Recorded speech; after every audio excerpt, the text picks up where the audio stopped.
అందరికీ welcome back to Veerasimha YouTube channel. ఎలా ఉన్నారండి అందరూ? మేమైతే చాలా బాగున్నాం. వినాయక చవితి రోజు మార్నింగ్ లేసి ఇంట్లో బయట అన్ని పనులన్నీ చేసేసుకొని ఫస్ట్ ఇంకా పూజకు అగ్నిదేవునికి పూజ చేసి ప్రసాదాలు స్టార్ట్ చేశానండి. ఇదిగోండి పత్రి కోసం, మామిడి ఆకులు, ఇంటి తోరణాల కోసము, ఇవన్నీ పూజ కోసం అండి. పులిహోర అండి, చింతపండు పులిహోర, ఆలుగడ్డ, వంకాయ రెండు కలిపి ఒక కర్రీ చేశానండి. తర్వాత పప్పు ఇంకా ఉండ్రాల పాయసం, స్వామివారికి ఎంతో ఇష్టమైన ఉండ్రాల పాయసం, పూర్ణం, బూరెలు, ఇవన్నీ స్వామివారి కోసం అన్ని ప్రసాదాలు అన్నీ చేసి అన్నీ రెడీగా పెట్టేసి ఇంకా పూజ స్టార్ట్ చేసామండి మేము. వినాయక చవితి భారతీయుల అతి ముఖ్య పండుగలలో ఇది ఒక పండుగ అండి. పార్వతీ పరమేశ్వరుల కుమారుడైన వినాయకుని పుట్టినరోజే వినాయక చవితిగా మనం జరుపుకుంటాము. భాద్రపదం శుక్ల చతుర్థి సమయంలో హస్త నక్షత్ర రోజున చవితి ఉత్సవాలు ప్రారంభమవుతాయండి. హిందూ ధర్మ శాస్త్రాల ప్రతిరోజు స్వామివారిని ప్రతిరోజు వేద శ్లోకాలు, ప్రార్థనలతో పూజ చేసుకుంటాం మనము. ఇంకా మనము 1, 3, 5, 9 లేదా 11 రోజులలో స్వామివారిని కొలది పూజించి చివరి రోజున నిమజ్జనం చేస్తాం. స్వామివారిని మనం 21 రకాల పత్రితో పూజ చేస్తాం కదండి. మాచిపత్రి, బిల్వము, గరిక, రేగు, ఉత్తరేణి, తులసి, దానిమ్మ, ఇలా 21 రకాలతో మనం స్వామివారిని పూజ చేస్తామండి.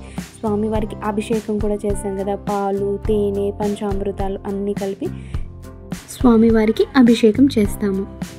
వినాయకుని పూజ ప్రతి ఒక్కరూ పూజ చేసుకోవచ్చండి, అలాంటిది ఏమీ లేదు.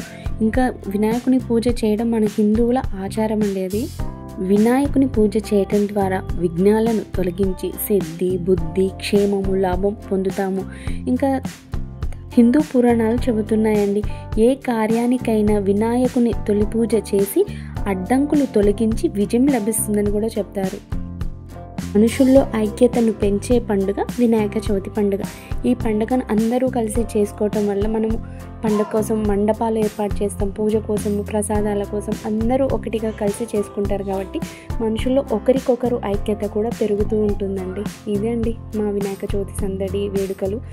ఇంకా పూజ మరుసటి రోజు నేను స్వామివారి కోసం అటుకుల పాయసము, సాయంత్రం ఏమో పెరుగన్నము చేసామండి. కానీ వినాయక చవితి రోజు మాత్రం ఫుల్ వర్షం అండి.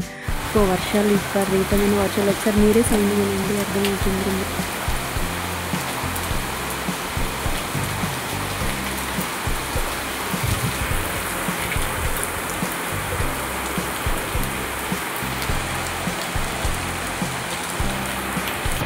చూసారండి వర్షం ఏ రేంజ్లో పడింది.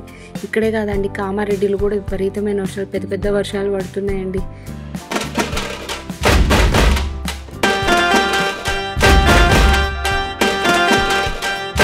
ఓకే అండి, మరి ఇది మరుసటి రోజు వీడియో అండి. స్వామివారి కోసం అటుకుల పాయసం చేశాను కదా, ఇంట్లో బయట మొత్తం తుడుచుకొని ముగ్గులు పెట్టుకొని ఈ విధంగా అయిపోయిందండి. ఓకే అండి, మరి నా వీడియో మీకు నచ్చినట్లయితే please like, share, subscribe to my channel అండి. Thank you for watching.